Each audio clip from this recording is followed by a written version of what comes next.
Hello friends, मैं संजीव प्रजापति अपने YouTube channel expert classes by Sanjeev Prajapati में आपका हार्दिक स्वागत करता हूं।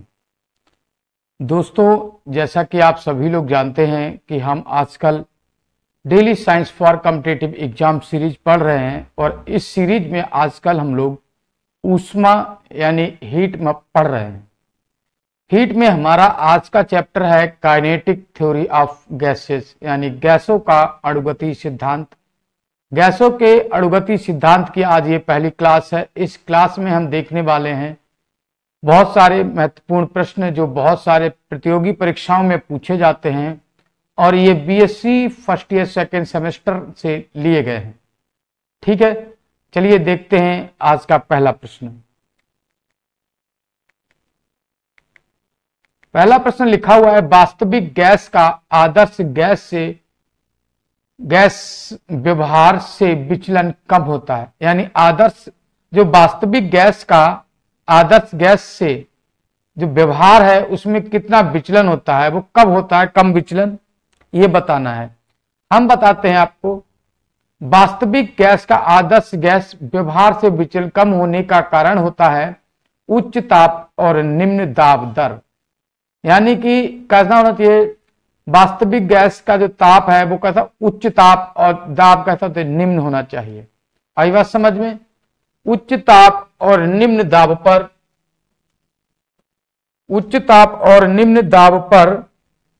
वास्तविक गैस का आदर्श गैस व्यवहार से विचलन कैसा होता है, कम होता है। कैसा होता है, कम होता है। आइए चलते हैं हम लोग दूसरे प्रश्न पर। दूसरा प्रश्न है,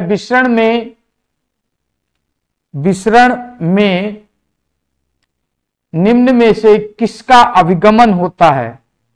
जो विसरण होता है तब गैस का द्रव्यमान अभिगमन करता है। कौन अभिगमन करता है, गैस का द्रव्यमान यानी मास ऑफ गैसेस। ये क्या करेगा, ये अभिगमन करता है, मूवमेंट इसी में होता है। ठीक है, नेक्स्ट प्रश्न हम लोग पढ़ते हैं। इसमें लिखा हुआ है, किसी गैस का विसरण गुणांक D और उसका परम ताप T है। विसरण गुणांक D और परम ताप T में संबंध क्या होगा। हम लिखते हैं, हम जानते हैं D की पावर 2 प्रोपोर्शनल T की पावर 3। अब D प्रोपोर्शनल T की पावर 3/2 है ना। इस तरह से हमें देखा ऑप्शन सी कैसा होता है, करेक्ट ऑप्शन हो जाता है। चलते हैं नेक्स्ट प्रश्न पर। नेक्स्ट प्रश्न लिखा है, ताप बढ़ाने पर गैसों का औसत मुक्त पथ। ताप बढ़ाते हैं तब गैसों का जो औसत मुक्त पथ है वो कैसा होता है, बढ़ जाता है। क्यों बढ़ जाता है, ताप बढ़ाने पर गैसों के अणुओं की जो वेग होता है, वेग बढ़ जाता है और वेग बढ़ जाने से अणुओं की औसत गतिज ऊर्जा बढ़ जाती है, जिससे क्या होता है कि गैस के अणुओं का औसत मुक्त पथ बढ़ जाता है।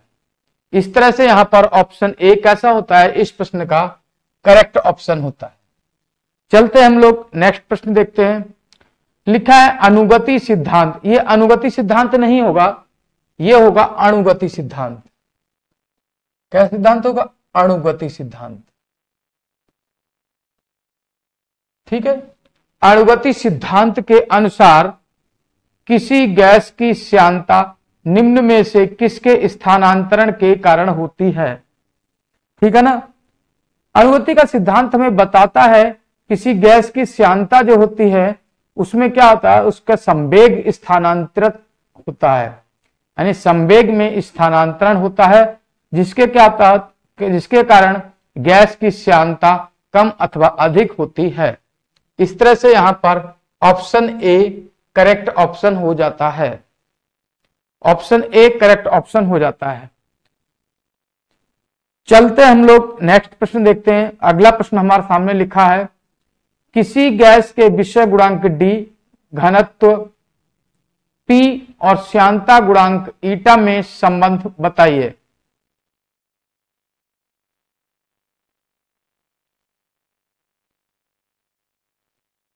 हम लोगों ने क्या पढ़ा हुआ है, हम लोगों ने पढ़ा हुआ है डीपी इक्वल टू ईटा। अगर इसको देखते हैं, यहां से डी निकालते हैं, डी का मान ईटा अपॉन पी, ये हमको वैल्यू मिलती है। यहां से अगर इसको देखें तो हमारा ऑप्शन ए करेक्ट ऑप्शन होता है। कहने का मतलब है विषम गुणांक जो होता है वो श्यानता गुणांक और घनत्व P के अनुपात के बराबर होता है। ठीक है, चलते हैं नेक्स्ट प्रश्न देखते हैं। अगला प्रश्न हमारे सामने लिखा है दाब बढ़ाने पर गैस के अणुओं का माध्य मुक्त पथ। जब हम गैसों का दाब बढ़ाते हैं, उनका क्षेत्रफल, उनका जो एरिया, जो वॉल्यूम है गैसों का, कैसा होता है, कम हो जाता है। और वॉल्यूम कम हो जाने के कारण गैसों का क्या होता है, उनका माध्य मुक्त पथ कैसा होता है, कम होता रहता है। अर्थात दाब बढ़ाने पर गैस के अणुओं का माध्य मुक्त पथ कैसा होगा, घट जाएगा। कैसा होगा, घटता है। अगला प्रश्न लिखा है एन मोल वास्तविक गैस के लिए वान डेर वाल अवस्था समीकरण है। एन मोल वास्तविक गैस के लिए वान डेर वाल अवस्था समीकरण जो होता है, जो पीबी बराबर एनआरटी नहीं होता है। PB P plus A B square B minus B है, तो अवस्था समीकरण नहीं है, वास्तविक समीकरण हो जाता है। हमें अवस्था समीकरण पी प्लस, और यहां पर कहीं एन नहीं दिया हुआ है, ये भी नहीं होता है। ये ऑप्शन हमारा करेक्ट ऑप्शन होता है। पी प्लस, ये इस तरह से लिख सकते हैं इसको, पी प्लस ये लिखा है ना, N R T upon V minus N B equal to कितना हो जाता है, पी प्लस में आएगा। ठीक है, पी प्लस इक्वल टू हो जाता है एन स्क्वायर ए अपॉन बी स्क्वायर। ये वैल्यू जो होती है क्या करती है, ये वान डेर वाल अवस्था समीकरण हो जाता है। ठीक है, चलते हैं नेक्स्ट प्रश्न। यहां पर हमारा ऑप्शन डी करेक्ट ऑप्शन हो जाता है। अगला प्रश्न हम लोग देखते हैं। अगला प्रश्न हमारे सामने लिखा है वान डेर वाल बल होते हैं। अब वान डेर वाल बल कैसे होते हैं ये हमें बताना है। हमने पढ़ा है वान डेर वाल बल बहुत ही सूक्ष्म क्षेत्र के बल होते हैं और ये सदैव और सदैव आकर्षण प्रकृति के होते हैं। कैसे होते हैं, ये हमेशा अट्रैक्शन फोर्स होते हैं, वान डेर वाल फोर्स। आई बात समझ में? तो यहां पर हमारा ऑप्शन ए कैसा होगा, करेक्ट ऑप्शन हो जाता है। Option A is the correct option for this question. Next प्रश्न लिखा है आदर्श गैस के अणुओं में, लिखा है आदर्श गैस के अणुओं में, जो आदर्श गैस की जो अवधारणा है उसमें क्या बताया गया कि गतिज ऊर्जा नहीं होती है। क्या लिखा है, गतिज ऊर्जा नहीं होती है, ऐसा नहीं है, क्योंकि गैसों में गति होती है और उनके जो मॉलिक्यूल्स है वो क्या करते हैं, स्थान छोड़कर कहां चले गए पता ही नहीं चलता है। ठीक है, गतिज ऊर्जा और स्थितिज ऊर्जा के बराबर होती है। अगर गतिज ऊर्जा और स्थितिज ऊर्जा दोनों बराबर हो जाती हैं तो उसमें विसरण बहुत कम होता है, ऐसा भी नहीं है। गैसें बहुत तेजी से विसरित होती हैं। स्थितिज ऊर्जा गतिज ऊर्जा से अधिक होती है। स्थितिज ऊर्जा जब गतिज ऊर्जा से अधिक हो जाएगी तब गैसों का विसरण नहीं हो पाएगा। ठीक है, ये भी गलत ऑप्शन। तो सही कौन सा है भाई, सही वाला कौन सा है, ए सी बी। ये लिखा है स्थितिज ऊर्जा नहीं होती है, ये बिल्कुल करेक्ट सही बात बताई गई है।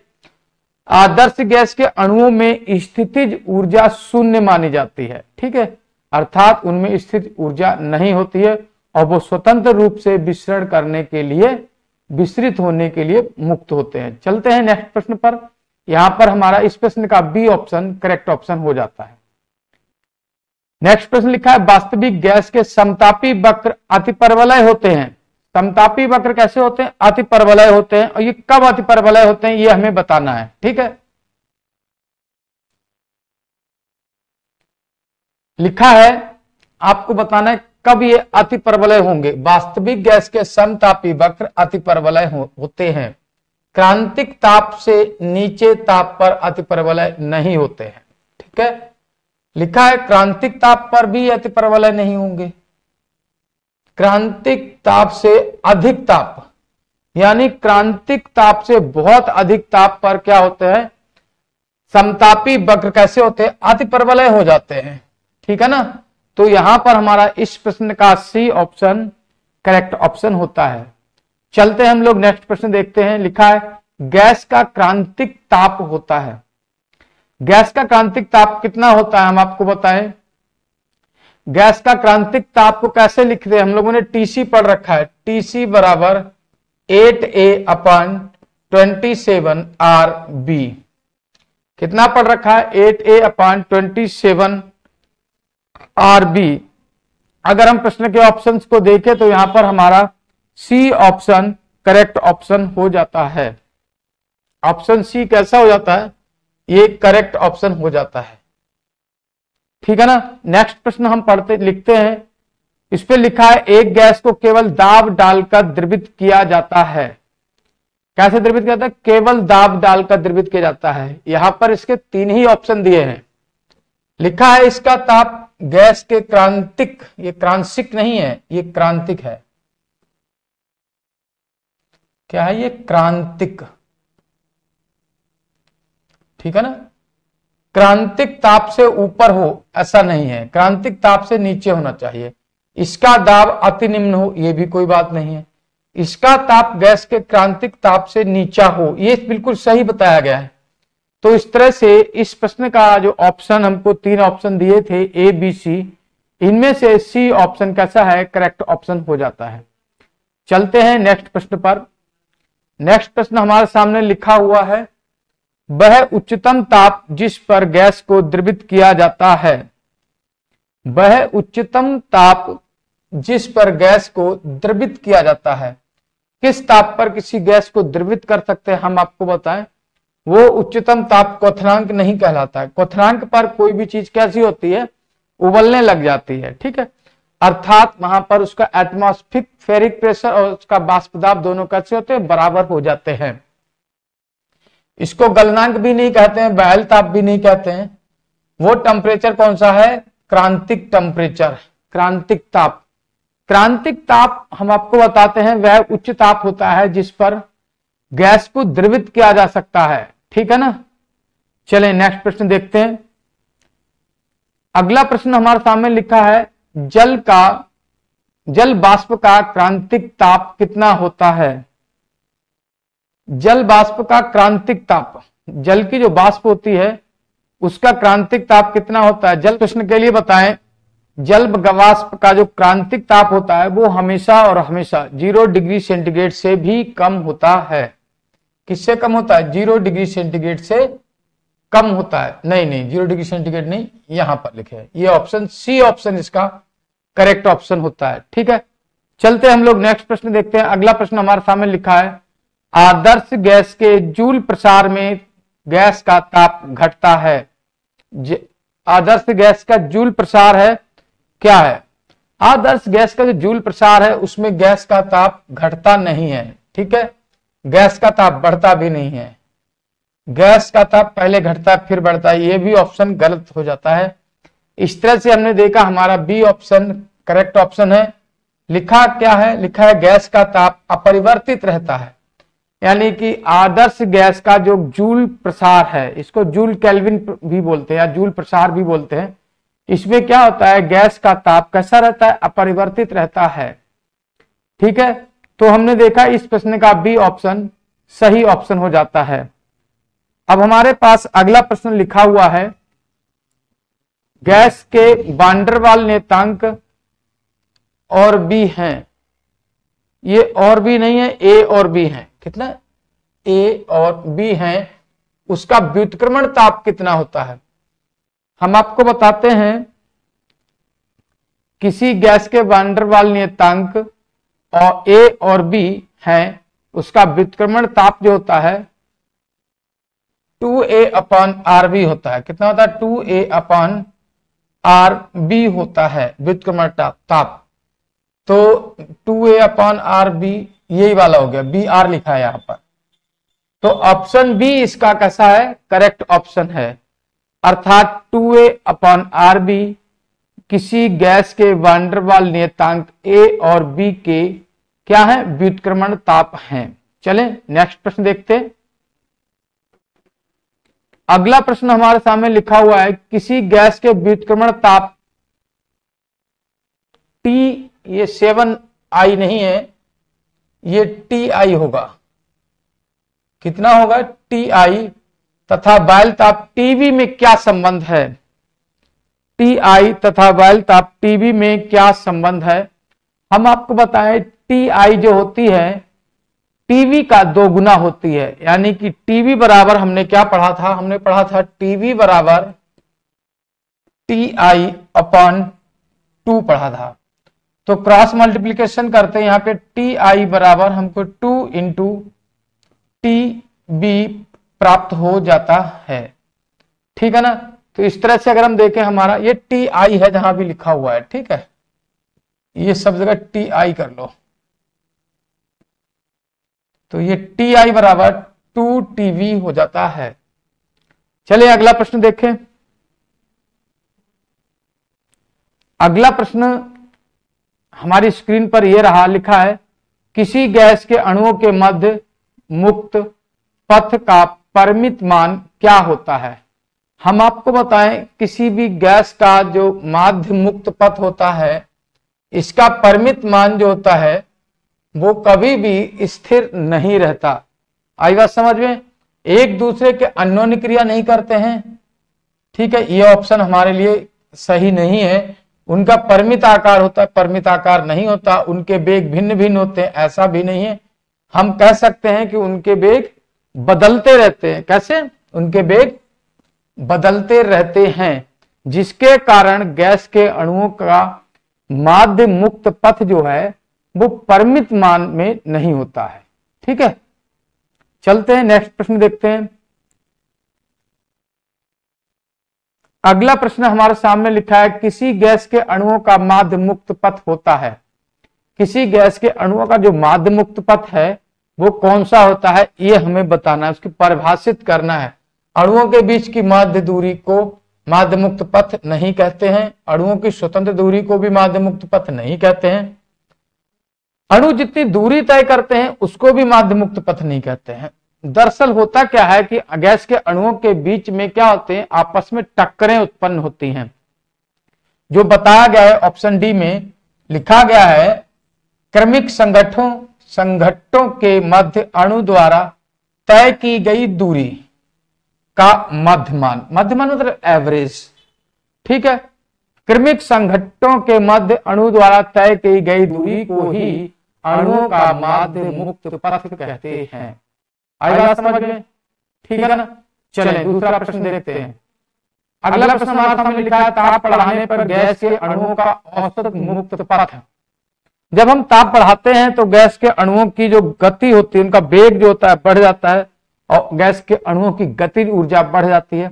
और जब गतिज ऊर्जा बढ़ जाती है तो उनका माध्य मुक्त पथ यानी औसत मुक्त पथ कैसा है?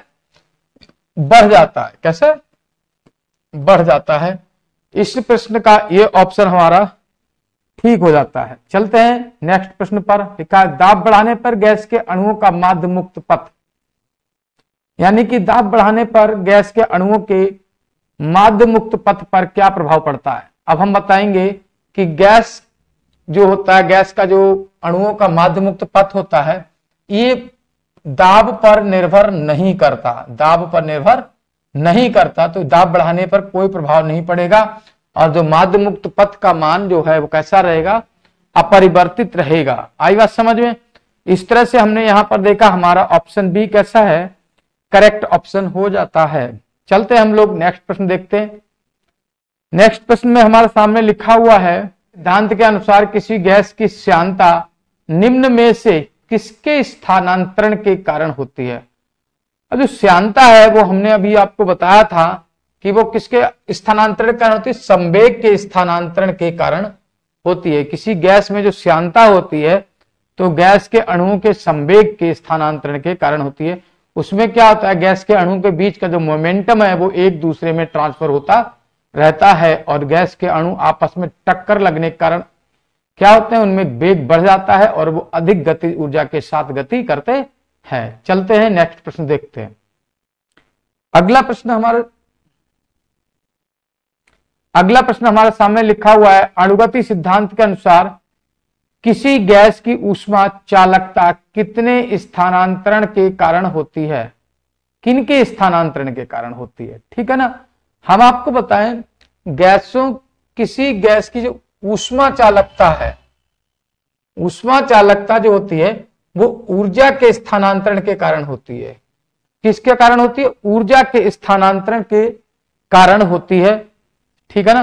तो इस तरह से हमारा ऑप्शन यहां पर सी ऑप्शन करेक्ट ऑप्शन हो जाता है। अब हम लोग देखते हैं नेक्स्ट प्रश्न। अगला प्रश्न हमारे सामने लिखा हुआ है, अणुगति सिद्धांत के अनुसार द्रव्यमान के स्थानांतरण के कारण किसी गैस में कौन सी परिघटना होती है? कौन सी परिघटना होती? अर्थात लिखा है अणुगति सिद्धांत के अनुसार द्रव्यमान के स्थानांतरण, द्रव्यमान में क्या होता है? स्थानांतरण होता है। तो उससे किसी गैस में कौन सी घटना होती है? जब द्रव्यमान स्थानांतरित हो गया, इधर से गैस उधर चली जाती है, इसको क्या कहते हैं? इसको गैसों का विसरण कहते हैं।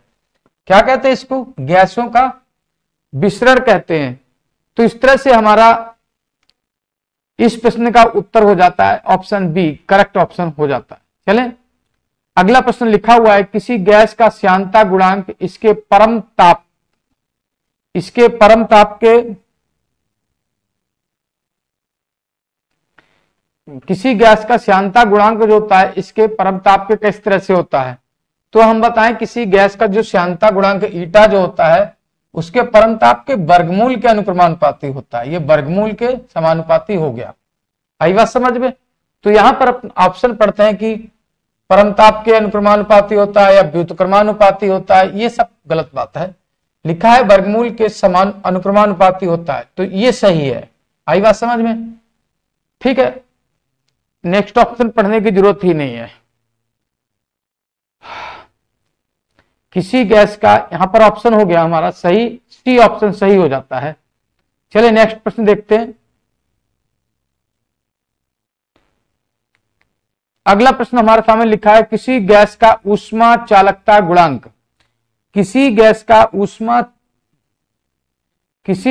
ऊष्मा चालकता गुणांक क्या होता है? अभी हम बता चुके थे, किसी गैस का ऊष्मा चालकता गुणांक इसके परम ताप के वर्गमूल के अनुक्रमानुपाती होता है।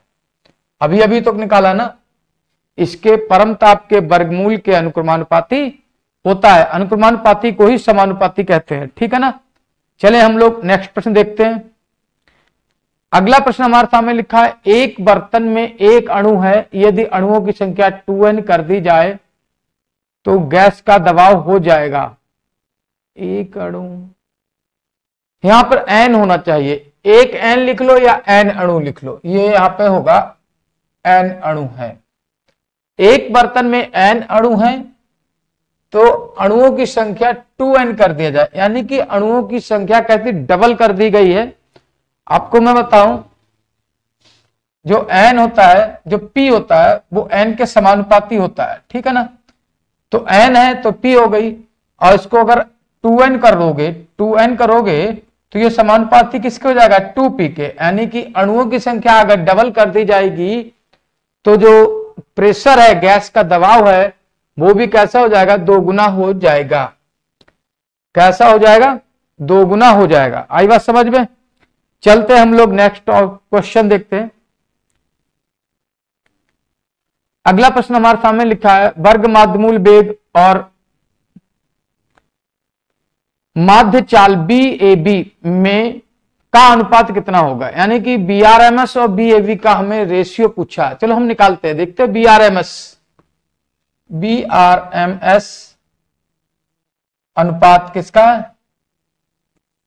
BAB। इन दोनों के हम लोग फॉर्मूले लिख लेते हैं। इनका फॉर्मूला BRMS का हमको मालूम है, √3RT/m होता है, और BAB का होता है √8RT/πm होता है। RT/m से RT/m कैंसिल हो गया। ठीक है। अब हमको क्या मिलता है? यहां पर हमको मिलेगा √3/√8/π। ठीक है। तो इसका यही अनुपात हो जाता है। तो अनुपात में लिखें तो कैसे लिखेंगे? √3 अनुपात √8/π मिल जाता है। ठीक है ना। तो इस तरह से हमने यहां पर ऑप्शन अगर देखते हैं तो ऑप्शन सी हमारा कैसा है, करेक्ट ऑप्शन हो जाता है। Option C is the correct option for this. यहां पाई को पी आई लिखा हुआ है, ठीक है, ध्यान रखना।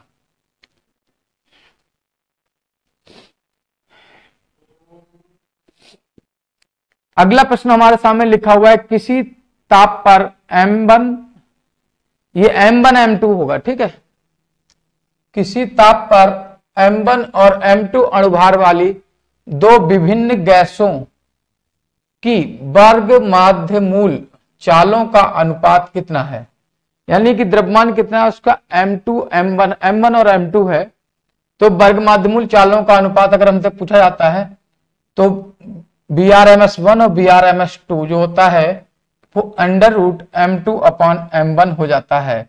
अगर हम इसको अलग अलग सॉल्व करें तो इस तरह से कर सकते हैं, Brms1 upon Brms2 equal to under root 3 RT upon M1, इसको लिखेंगे under root 3 RT upon M2। 3RT से 3RT कैंसिल हो जाएगा। अब ये हो गया अंडर रूट 1 बाई M1 और ये हो गया अंडर रूट 1 बाई M2। इसको सॉल्व करेंगे तो ऐसे आएगा M2 अपॉन M1, ठीक है ना। तो हमको क्या मिल जाता है, under root M2 upon M1। यहां पर दो ही ऑप्शन लिखे हैं, लिखा है square root and M2 upon M1, यही लिखा हुआ ना M2 अपॉन M1, यही हमारा ऑप्शन करेक्ट ऑप्शन हो जाता है, ठीक है।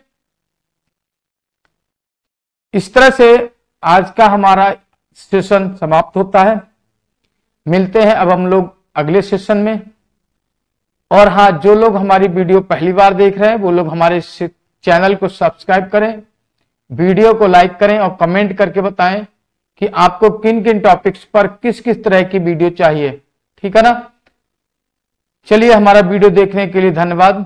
Thanks for watching this video. Thank you so much.